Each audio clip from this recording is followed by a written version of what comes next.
Welcome to Fun Facts Daily, your source for just the good stuff. Monday through Friday, we're bringing fun facts and news you can use, all carefully curated to uplift and inform. So give yourself a break, relax, and learn something awesome in just a few minutes every day. Hi everyone, I'm Kyle Wood. Welcome to the 100th episode of Fun Facts Daily. To celebrate this milestone, I thought what better subject to learn about than, well, the number 100. But before we get into the facts, let's warm up our brains with a little challenge to see if you can tell fact from fiction. Consider this. We've all heard meteorologists and news reporters talk about a 100-year flood. This term seems to suggest a massive flood that is so rare it only happens once a century. But is that really true? Do floods like this actually occur on a 100-year cycle? We'll find out at the end of the episode.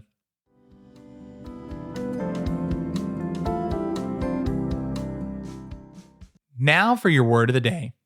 Our word for today is percent. P-E-R-C-E-N-T. A percent is a ratio or number expressed as a fraction of 100. It's one of the most common ways we talk about parts of a whole. The word percent comes directly from the Latin phrase per centum, which literally means by the hundred. Per is by, and centum would be hundred. The concept has been used for thousands of years, with ancient Romans using fractions in multiples of a hundredth for calculating taxes. Over time, the phrase percentum was shortened, and the familiar percent symbol evolved from an abbreviation of the Italian word cento. The journey of that symbol is actually a fantastic example of the evolution through handwriting. In the 15th century in Italy, scribes writing business documents would abbreviate cento as C with a tiny O above it. As they wrote more quickly, the C started to look more like a slanted line, and the O on top was paired with a small O below to maintain balance. By the 17th century, this shorthand notation had morphed into the percent sign we recognize today. The per was eventually dropped as well, and the symbol came to stand on its own.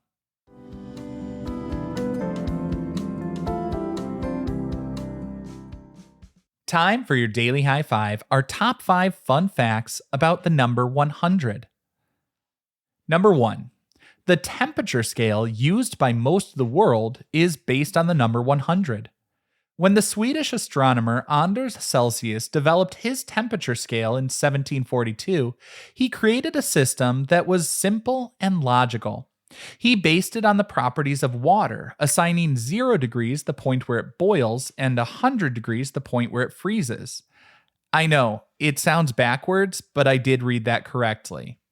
It would go through some changes, but it was a clear 100-degree interval.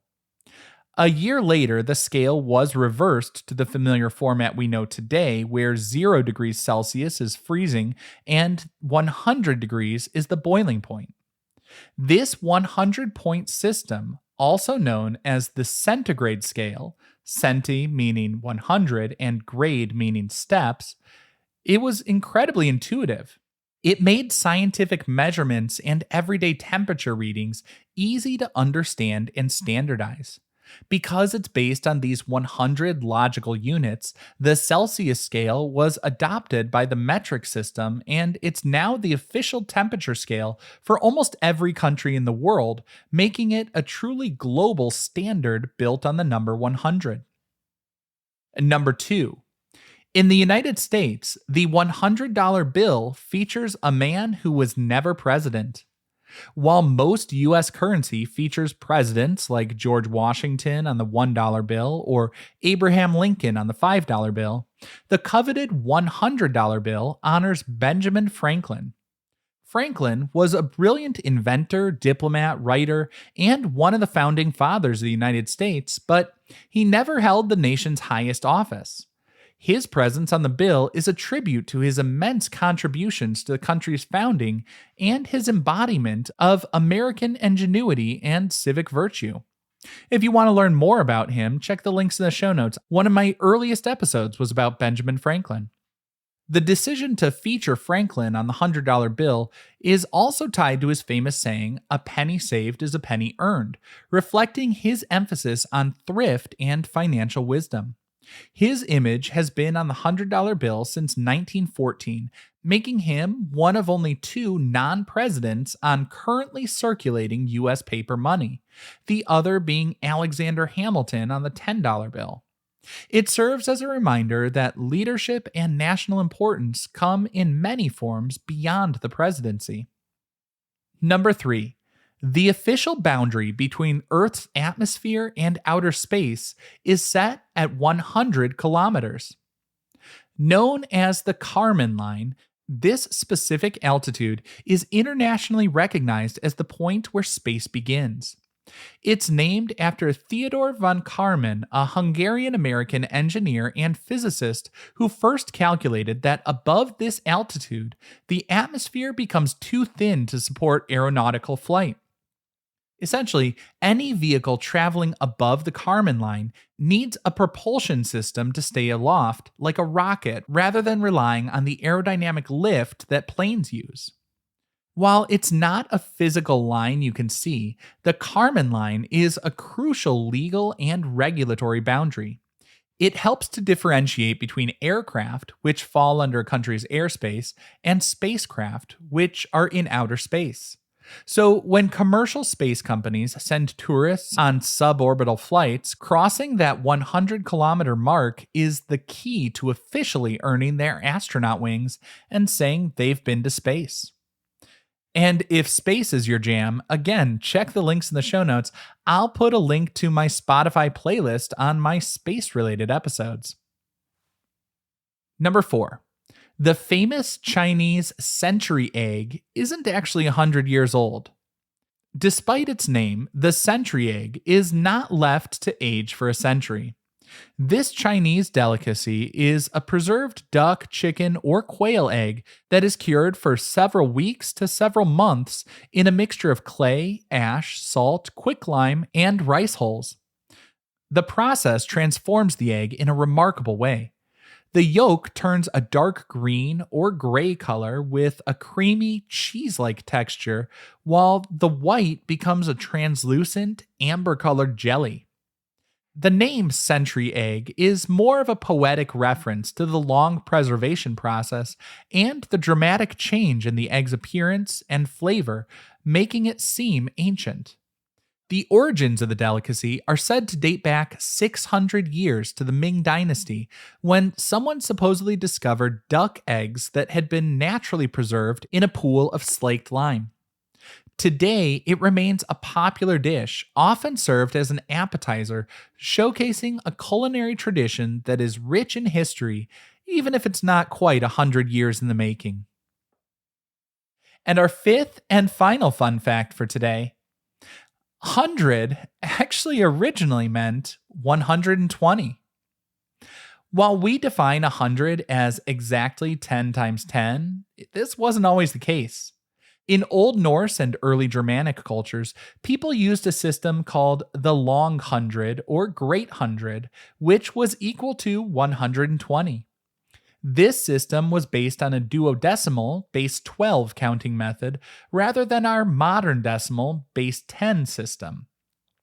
Using base 12 was convenient because 12 can easily be divided by 2, 3, 4, and 6, making calculations for trade and measurement really simple. This long hundred of 120 was used for centuries in England, particularly for counting things like livestock, fish, and hides, and for calculating taxes. The word hundred itself comes from the Old Norse word hundrath, which originally meant 120. It wasn't until the 15th century that the short hundred, our familiar 100, became the standard. It's just an amazing reminder that even something that seems as basic, objective, and straightforward as numbers like 100 can have some surprising twists.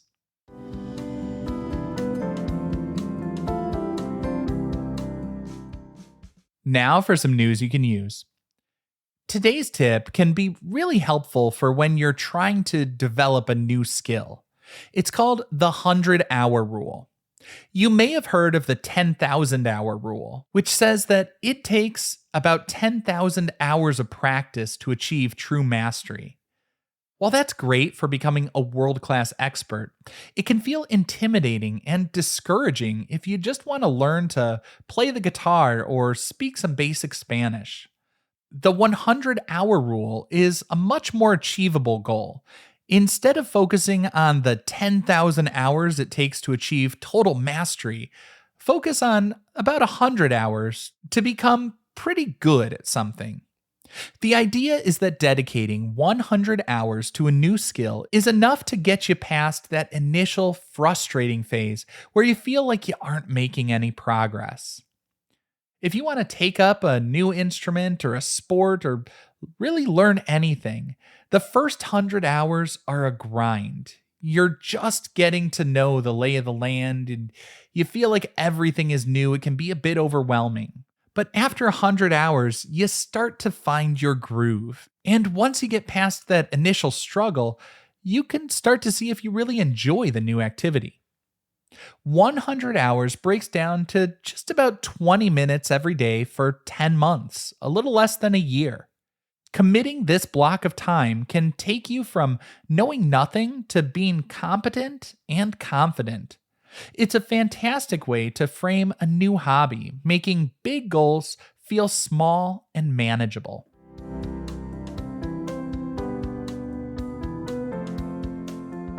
Now for the moment you've been waiting for. At the beginning, I asked if a 100-year flood is a flood that happens only once every 100 years. Well, that's a fallacy.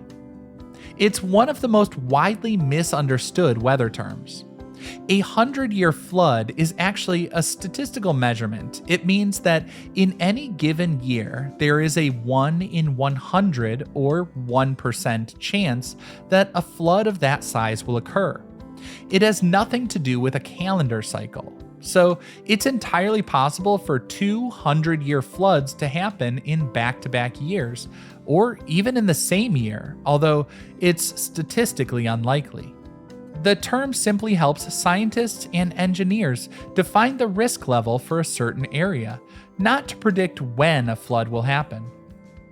Now, I hope you enjoyed learning a bit about the number 100 with me today, and I hope you enjoyed some of the other 99 episodes along the way. I really appreciate your taking the time to listen and give this show a chance, and I really appreciate all of you who have enjoyed the show and said so by leaving a kind rating or review on Spotify, Apple Podcasts, Good Pods, or wherever you're listening. Please be sure to like, follow, and subscribe, and of course, tune in every weekday for even more fun facts. Fun Facts Daily is an Airwave Media podcast. It was written, recorded, mixed, and edited by me, Kyle Wood. Thanks for sharing a part of your day with me. Be sure to follow Fun Facts Daily on your favorite podcast app so you can keep the good stuff coming your way every day. And if you like the show, please do me a favor and leave a kind rating, review, or just tell your friends about it.